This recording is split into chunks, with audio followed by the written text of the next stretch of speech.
Chapter 7, Country Living. The Divine Ideal. Although everything God had made was in the perfection of beauty, and there seemed nothing wanting upon the earth which God had created to make Adam and Eve happy, yet He manifested His great love to them by planting a garden especially for them.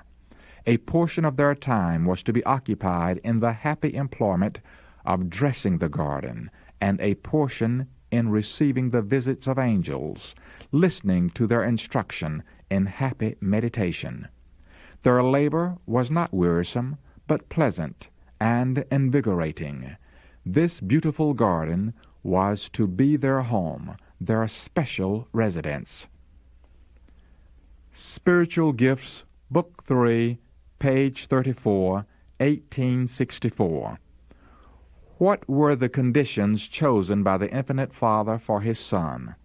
A secluded home in the Galilean hills, a household sustained by honest, self-respecting labor, a life of simplicity, daily conflict with duty and hardship, self-sacrifice, economy, and patient, gladsome service, the hour of study at His mother's side with the open scroll of Scripture, the quiet of dawn or twilight in the green valley, the holy ministries of nature, the study of creation and providence, and the soul's communion with God. These were the conditions and opportunities of the life of Jesus. Ministry of Healings, pages 365 and 366, 1905. Away from the cities. Get out of the cities as soon as possible and purchase a little piece of land where you can have a garden, where your children can watch the flowers growing and learn from them lessons of simplicity and purity. Selected Messages, Book 2, page 356, 1903. Out of the cities is my message at this time. Be assured that the call is for all people to locate miles away from the large cities. One look at San Francisco as it is today would speak to your intelligent minds, showing you the necessity of getting out of the cities. The Lord calls for His people to locate away from the cities, for in such an hour as ye think not, fire and brimstone will be rained from heaven upon these cities. Proportionate to their sins will be their visitation. When one city is destroyed, let not our people regard this matter as a light affair, and think that they may, if favorable opportunity offers, build themselves homes in that same destroyed city. Let all who would understand the meaning of these things read the 11th chapter of Revelation. Read every verse, and learn the things that are yet to take place in the cities. Read also the scenes portrayed in the 18th chapter of the same book. Manuscript release, 1518, May 10, 1906. Fathers and mothers who possess a piece of land and a comfortable home are kings and queens. Adventist Home, page 141, 1894. Cities to be worked from outpost. As God's commandment-keeping people, we must leave the cities. As did Enoch, we must work in the cities, but not dwell in them. Evangelism, pages 77 and 78, 1899. The cities are to be worked from outpost. Said the messenger of God, "Shall not the cities be warned?" Yes, not by God's people living in them, but by their visiting them, to warn them of what is coming upon the earth. Selected Messages, Book 2, page 358, 1902. For years I have been given special light that we are not to center our work in the cities. The turmoil and confusion that fill these cities, the conditions brought about by the labor unions and the strikes, will prove a great hindrance to our work. Testimonies, Volume 7, page 84, 1902. When iniquity abounds in a nation, there is always to be heard some voice giving warning and instruction, as the voice of Lot was in Sodom. Yet Lot could have preserved his family from many evils had he not made his home in this wicked, polluted city. All that Lot and his family did in Sodom could have been done by them even if they had lived in a place some distance away from the city. Evangelism, page 78, 1903. For the present, some will be obliged to labor in Chicago, but these should be preparing, working centers in rural districts from which to work the city. The Lord would have his people looking about them and securing humble, inexpensive places as centers for their work, and from time to time larger places will come to their notice, which they will be able to secure at a surprisingly low price. Evangelism, page 402, 1906. Rich blessings in a natural environment. We say again, out of the cities. Do not consider it a great deprivation that you must go into the hills and mountains, but seek for that retirement where you can be alone with God, and to learn his will and way. I urge our people to make it their life work, to seek for spirituality. Christ is at the door. This is why I say to our people, do not consider it a privation when you are called to leave the cities and move out into the country places. Here there await rich blessings for those who will grasp them.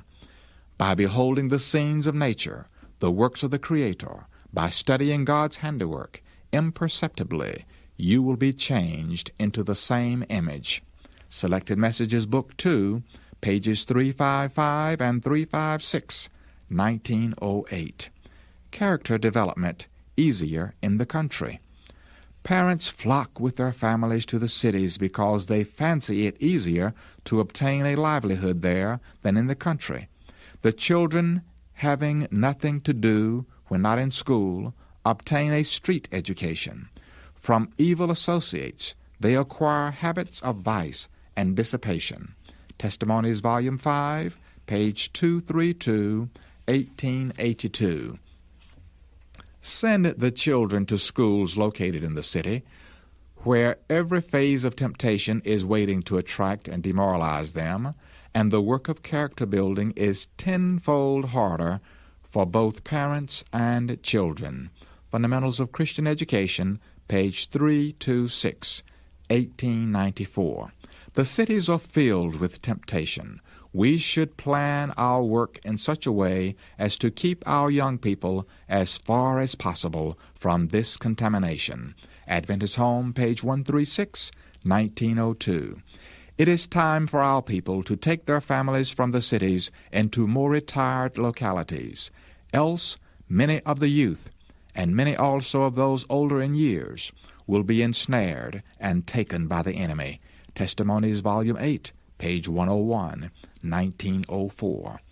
There is not one family in 100 who will be improved physically, mentally, or spiritually by residing in the city. Faith, hope, love, happiness can far better be gained in retired places where there are fields and hills and trees. Take your children away from the sights and sounds of the city, away from the rattle and din of streetcars and teams, and their minds will become more healthy.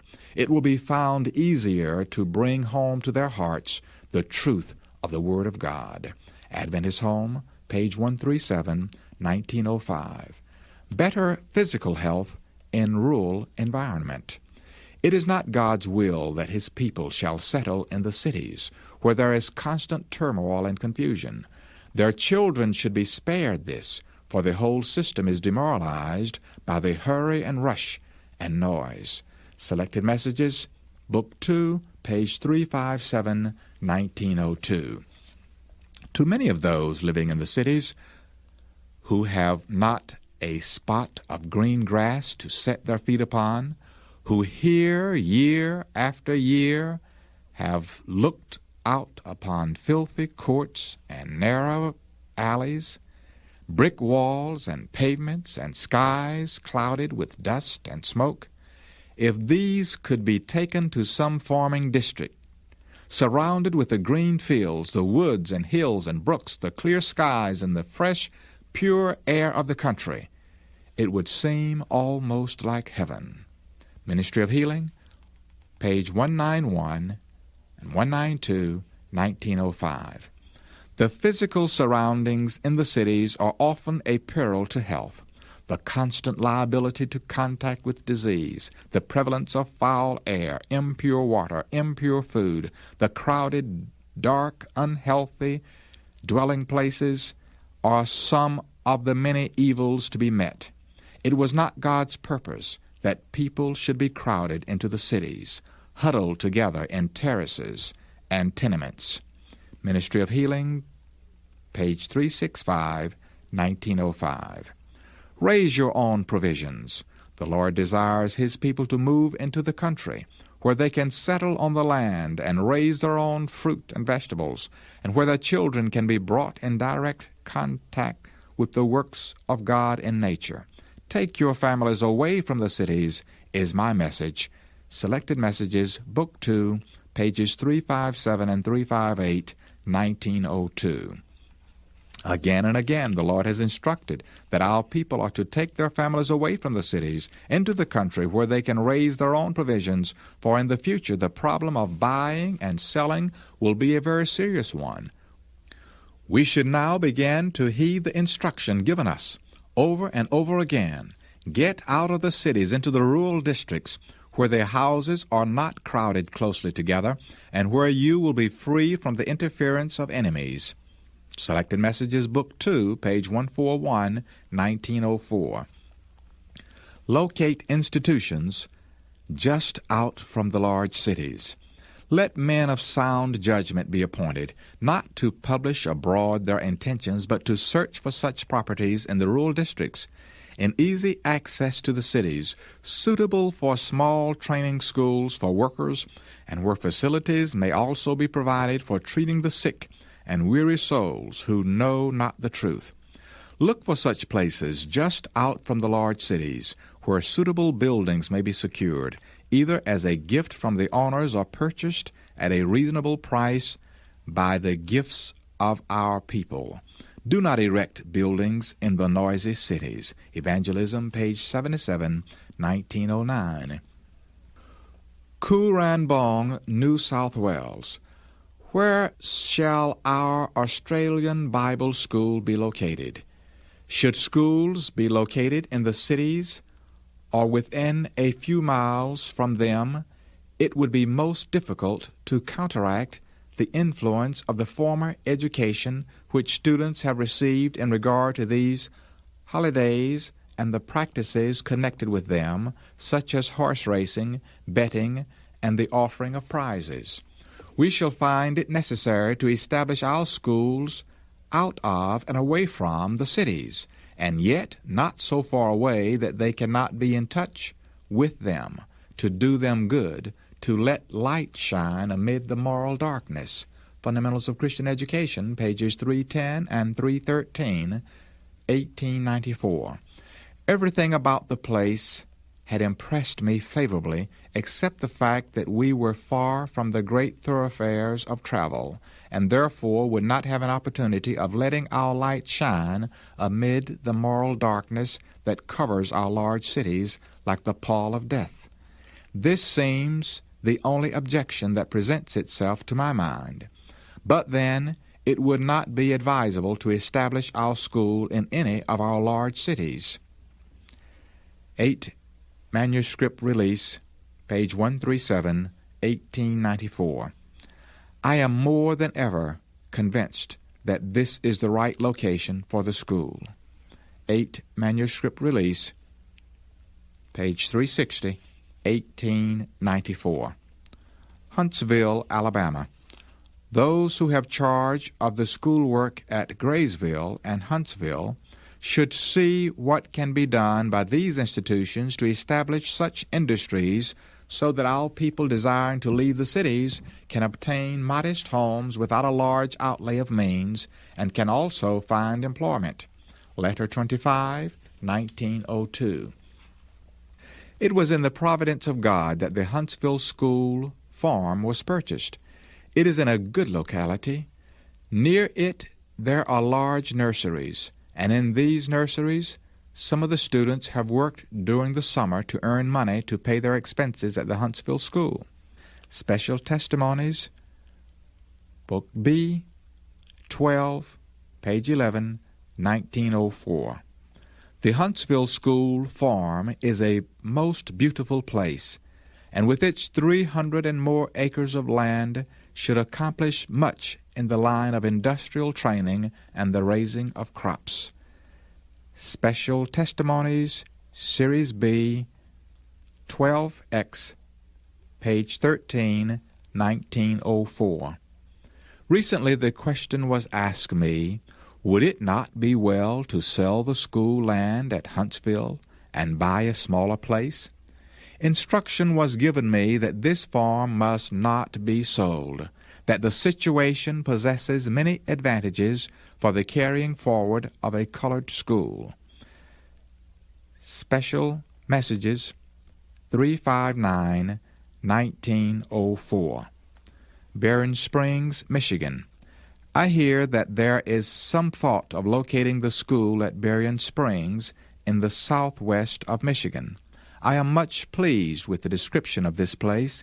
In such a place as Berrien Springs, the school can be made an object lesson, and I hope that no one will interpose to prevent the carrying forward of this work.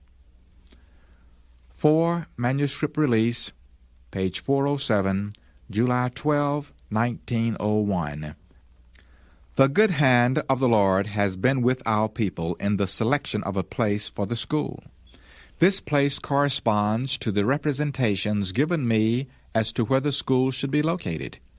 It is away from the cities, and there is an abundance of land for agricultural purposes, and room so that houses will not need to be built one close to another. There is plenty of ground where students may be educated in the cultivation of the soil. Review and Herald, January 28, 1902. In moving the college from Battle Creek and establishing it in Berrien Springs, Brethren Magan and Sutherland have acted in harmony with the light that God gave. They have worked hard under the great difficulties. God has been with them. He has approved of their efforts. 4 Manuscript Release, pages 260 and 261, 1904. Stoneham, Massachusetts. The Lord, in His providence, has opened the way for His workers to take an advanced step in New England, a field where much special work should be done.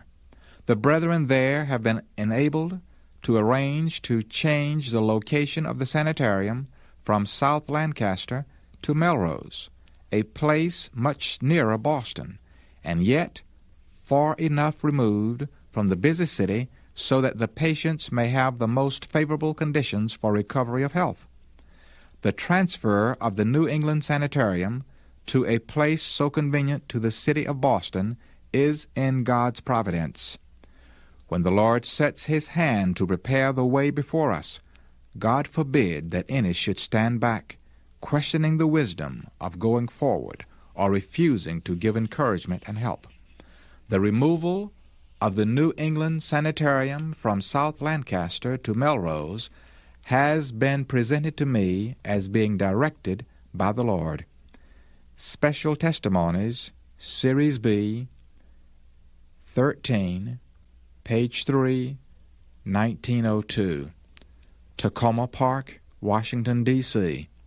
The location that has been secured for our school and sanitarium is all that could be desired. The land resembles representations that have been shown me by the Lord. It is well adapted for the purpose for which it is to be used. There is on it ample room for a school and sanitarium without crowding either institution.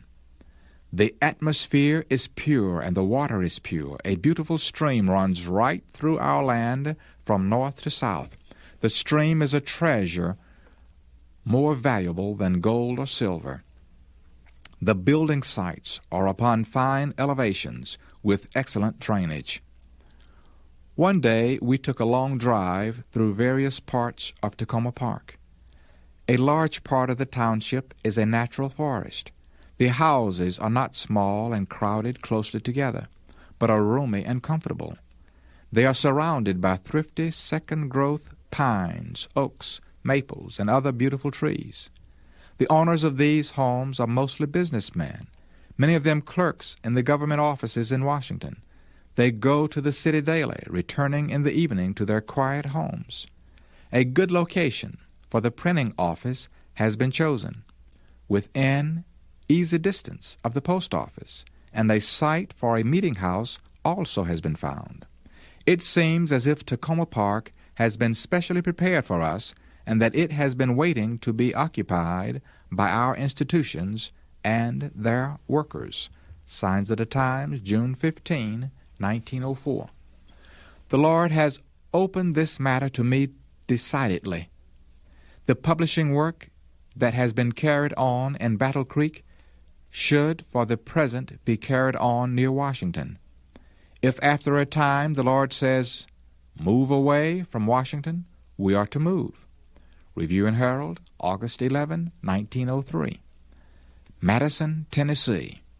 I was surprised when in speaking of the work they wished to do in the South, they spoke of establishing a school in some place a long way from Nashville. From the light given me, I knew that this would not be the right thing to do, and I told them so.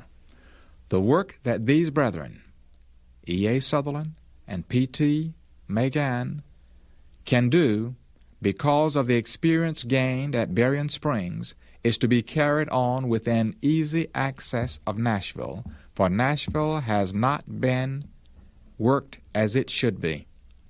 And it will be a great blessing to the workers in the school to be near enough to Nashville to be able to counsel with the workers there. In searching for a place for the school, the brethren found a farm of 400 acres for sale about 9 miles from Nashville. The size of the farm, its situation, the distance that it is from Nashville, and the moderate sum for which it could be purchased seemed to point it out as the very place for the school work. We advised that this place be purchased. I knew that all the land would be ultimately needed. Review and Herald, August 18, 1904. Mountain View, California. Instruction has also been given that the Pacific Press should be moved from Oakland.